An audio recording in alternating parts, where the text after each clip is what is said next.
What is up, guys? It's Max Merck here, and today I am so excited. I've been waiting for this video for the longest time, and by that I literally mean years. As you guys know, this W204 C63 has been my dream car for years now, and throughout all those years, and even since the day I bought this car, I have always wanted to get it tuned. And I know most people kind of just jump into mods and do that stuff, but you know, with the nature of this car being at almost about 150,000 miles now, I've put 20,000 on it since I got it.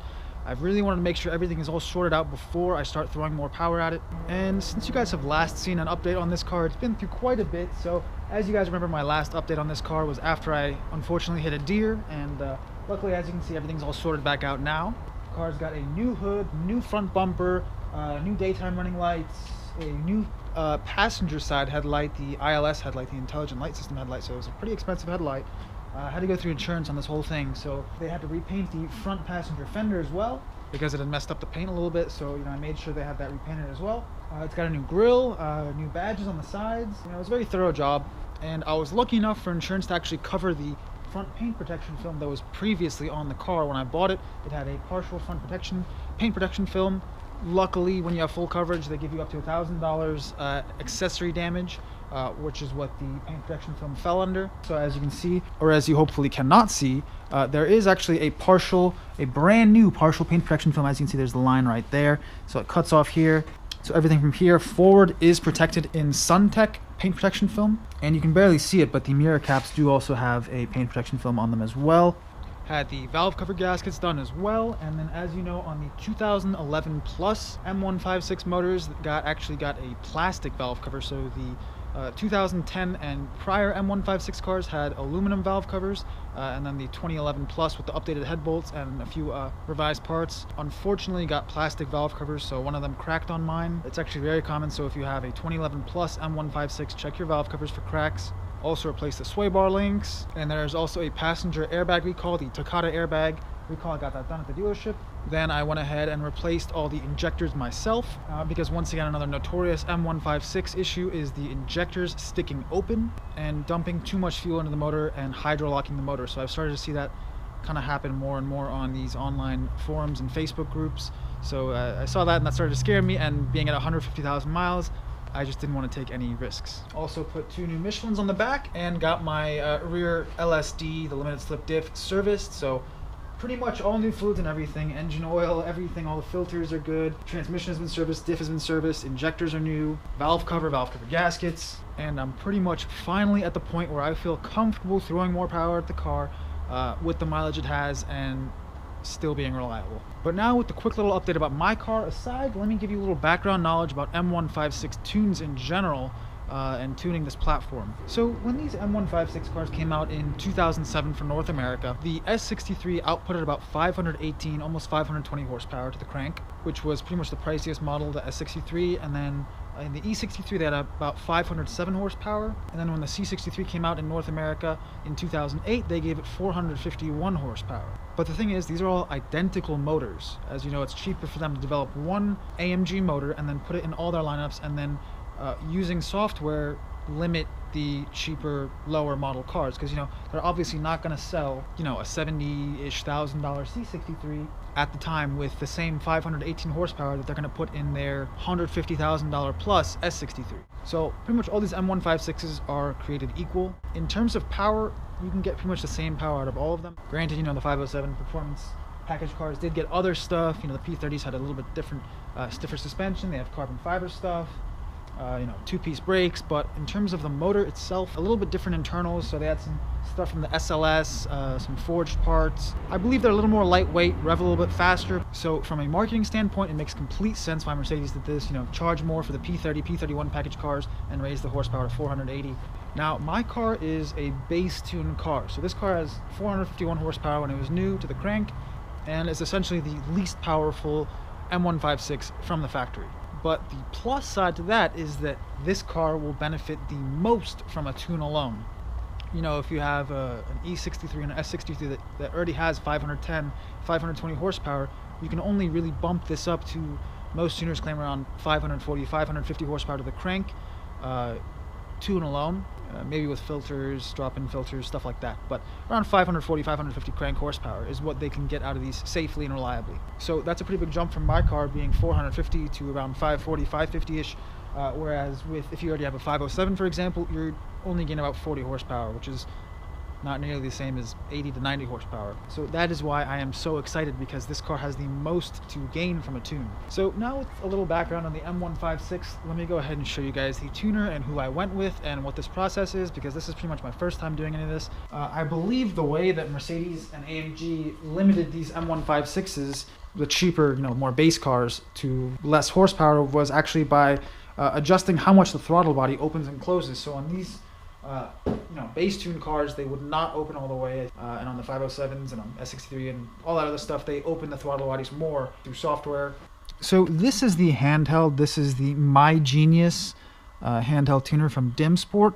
Pretty much all the tuners, if I'm not mistaken, they use this. But I went with DTK Motorsports. My buddy at GTP Motorsports is actually the one who recommended DTK to me. So this is the Handheld. It comes in this box. Like I said, all these tuners pretty much use the same My Genius Handheld. So you got the Handheld, some instructions, we'll need that. Cable to connect to your laptop, USB, and then the cable that'll plug into the OBD port. I've also got a Windows laptop here. Got the cable running out the window, it's plugged in, I don't want that to die on me.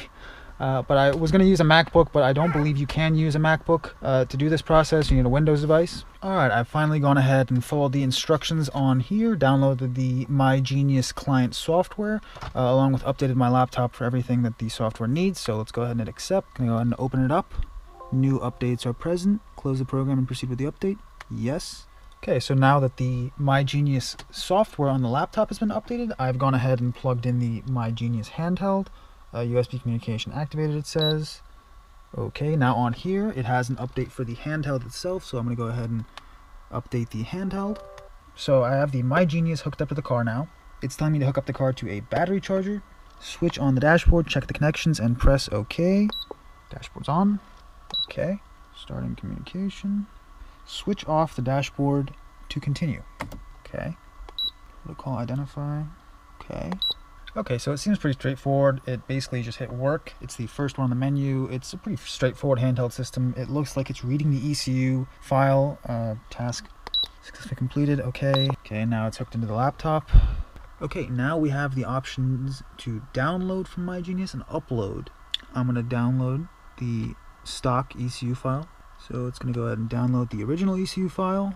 Okay, procedure completed successfully.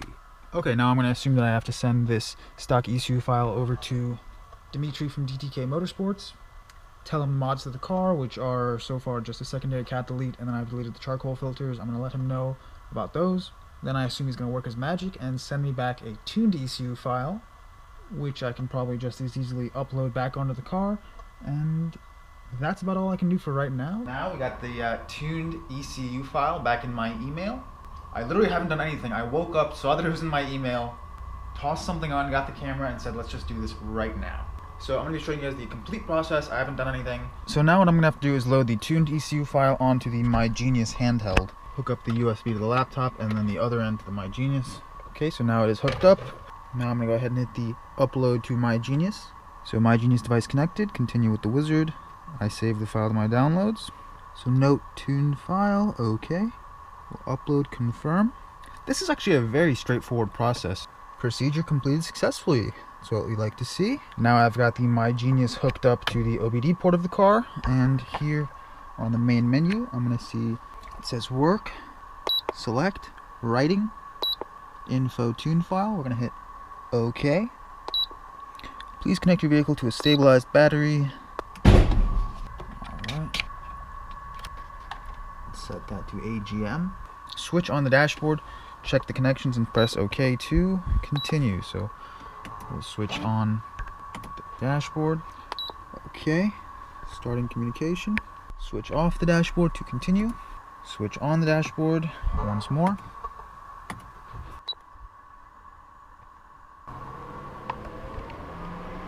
Fans running. Okay, so it's really a good idea to hook up the battery maintainer because it is running on full blast. I've rolled up the windows right now, but the fan is running on full blast. That's normal procedure. Switch off the dashboard. Run the errors deletion. Switch on the dashboard again. Switch off the dashboard to continue. Writing ECU completed. And now for the fun part. And now for the first tuned cold startup.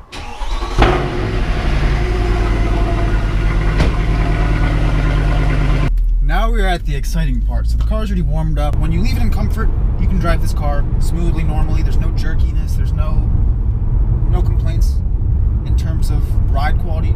Go ahead and pop it into Sport Plus.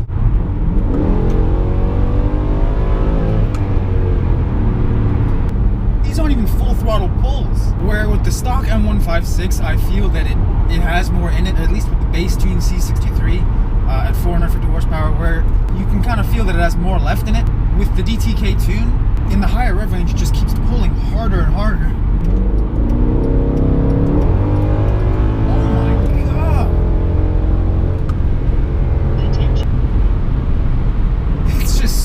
Potent.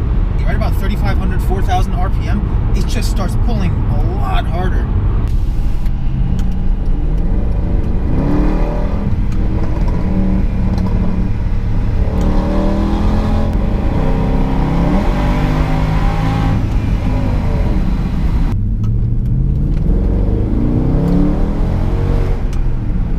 This is going to be a flat out acceleration, second gear.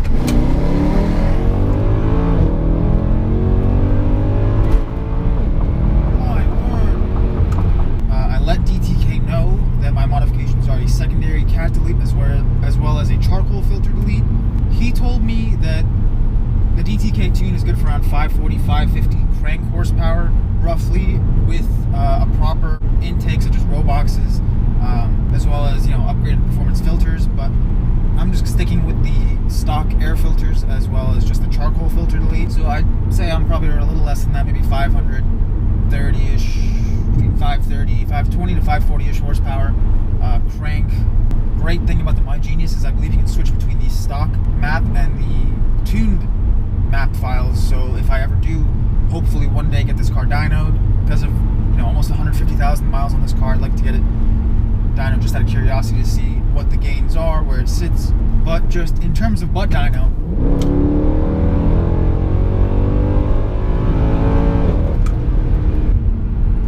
it pulls a lot harder. I am so pleased with this tune. This has exceeded my expectations. I'm gonna pop it into manual now, do a little manual shifting, see how that goes. I don't think it'll make any difference because I got an ECU tune, not a TCU tune. TCU would be the transmission.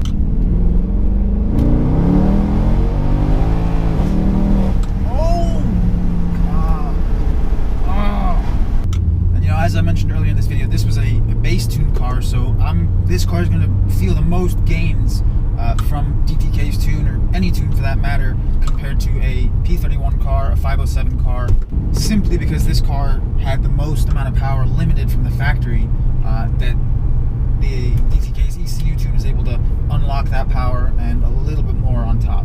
Low end torque feels great because before, low end torque is extremely good. I'm sorry. Because I remember before, once I pulled out those charcoal filters, I would notice a little bit of hesitation down below. Whereas the tune, in my opinion, I think is correct to that, because as I said, I let DTK know about the charcoal filter delete, so I'm sure they corrected that. But now I do feel much better low end torque. And as I said, above 3,500, 4,000 RPM, it pulls a hell of a lot harder. This is everything I could have expected and more. So a huge thanks to DTK Motorsports, especially Dimitri from DTK Motorsports, and a huge thank you to Puria from GTP Motorsports as well, who works on my car, and he's a good friend as well. So if you guys are in the DC, Maryland, Virginia area and need any work done, he works on all kinds of cars, but has a bunch of experience with Mercedes and AMG. He's owned a bunch of them himself. Be sure to check out Puria from GTP Motorsports. I'll put a link down in the description below. As well as for your tuning needs, be sure to hit up Dimitri from DTK Motorsports. They've got an awesome line of products, ECU tuning for the M157 and as well as M113K. They have a bunch of actual physical upgrades as well. And I would highly recommend him if you're looking to tune your AMG or even just standard Mercedes for that matter. Oh, that's wheel spin. Now I feel like I'm getting the full M156 power out of this car, because before, like I said, you could feel that there was more in it.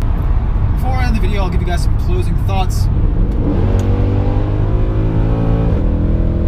It's hard without a draggy or without some sort of dyno, without some sort of, obviously numbers to show you guys just how much faster and what the gains are. If at the very least I'm not able to dyno the car one day, I would like to at least get a draggy and provide some sort of data that way. But all I can really give you guys right now is just my experience, my unbiased, my true experience with the tune.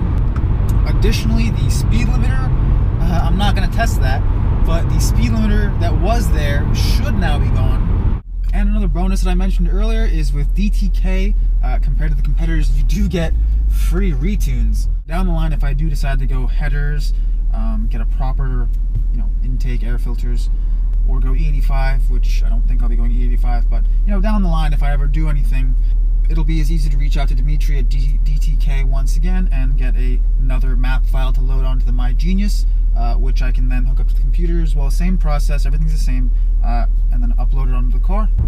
If you guys enjoyed the video, be sure to smash that like button and the subscribe button. Thank you all for watching. I really wish everyone a happy new year and a much better 2021.